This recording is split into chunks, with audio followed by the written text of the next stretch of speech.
Hi everybody, it's Adam with HeartValveSurgery.com, and we're in San Antonio, Texas at the annual meeting of the Society for Thoracic Surgeons.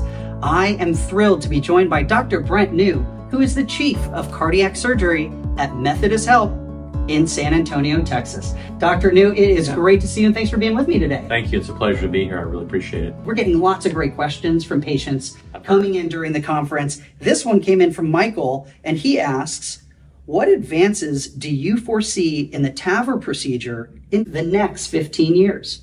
Yeah, I think the most important thing from a TAVR standpoint, we have excellent valves that are out right now that are working very well. They're lasting a long time and so forth. The biggest things we're going to see are different innovations, not so much of the procedure, but of the valve itself and the capability to add more valves over time. Originally, TAVR started in patients who were older, sicker, weren't likely to live a long time, maybe couldn't have heart surgery or weren't candidates for heart surgery. But now we're using them in more and more patients, and we believe it's safe to do so. But the reality is all animal tissue valves will fail eventually. Might take a long time, but eventually they fail. So as we use these in younger and younger patients expected to live a long time, they're going to need future procedures in all likelihood. And so in an effort to avoid heart surgery, either initially or later, developing the valves, sort of imagine kind of the shape and size so that you can use another TAVR valve in an original TAVR valve.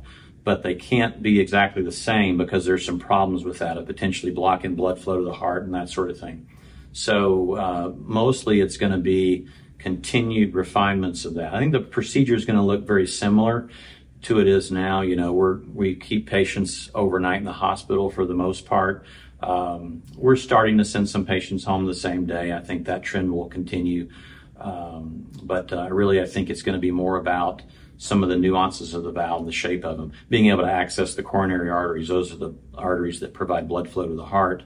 For example, if someone develops heart disease or blockages or has a heart attack or needs a stent or something later, to make that easier. Well, it's fascinating. I didn't know that you were doing same-day discharges for TAVR patients. Quick follow-up, I got to ask, we have a lot of bicuspid aortic valve patients. Do you see these nuanced refinements to the next generation of TAVRs maybe being applied to bicuspid patients as well?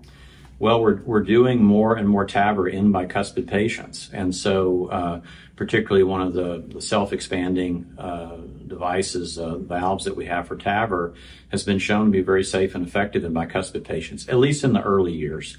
We don't have long-term follow-up for this. And so I think what we are going to see are some developments of these newer valves almost tailored more to bicuspid patients because, as you may know, bicuspid valve disease is, we more commonly are treating it for people earlier in life or younger patients.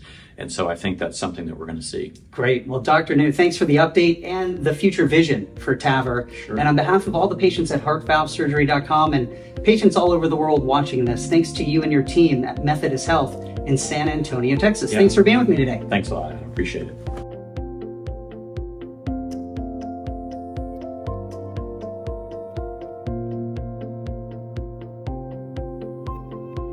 Hi everybody, it's Adam. I hope you enjoyed that video. And don't forget, you can always subscribe to our YouTube channel, watch the next 2 educational videos coming up on your screen, or click the blue button to visit HeartValveSurgery.com.